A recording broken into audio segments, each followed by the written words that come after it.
তিথি ছিল খুব মিষ্টি একটি মেয়ে, যার আইসক্রিমের প্রতি ছিল অগাধ ভালোবাসা। সে সবসময় স্বপ্ন দেখত এমন একটি আইসক্রিমের যা শুধু সুস্বাদু নয়, জাদুকরীও হবে। একদিন সকালে ঘুম থেকে উঠেই তিথি ঠিক করল, আজ সে পৃথিবীর সবচেয়ে সুস্বাদু আইসক্রিম খুঁজে বের করবে।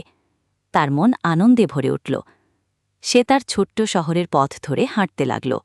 অনেক আইসক্রিমের দোকান দেখল, কিন্তু কোনোটিই তার কাছে জাদুকরী মনে হল না। হাঁটতে হাঁটতে সে একটি পুরনো কিন্তু খুব সুন্দর আইসক্রিমের দোকানে এসে পৌঁছাল। দোকানটি যেন একটু লুকিয়ে ছিল, কিন্তু তার আকর্ষণ ছিল অসাধারণ। দোকানের ভেতরে সে একজন দয়ালু বৃদ্ধাকে দেখল, যিনি ছিলেন সেই দোকানের আইসক্রিম প্রস্তুতকারক। তার মুখে ছিল মিষ্টি হাসি। বৃদ্ধা তিথিকে জিজ্ঞেস করলেন, ছোট্ট সোনা, তুমি কেমন আইসক্রিমের স্বপ্ন দেখো? তিথি তখন তার স্বপ্নের গোলাপি, ঘূর্ণায়মান, ঝকঝকে আইসক্রিমের কথা বলল।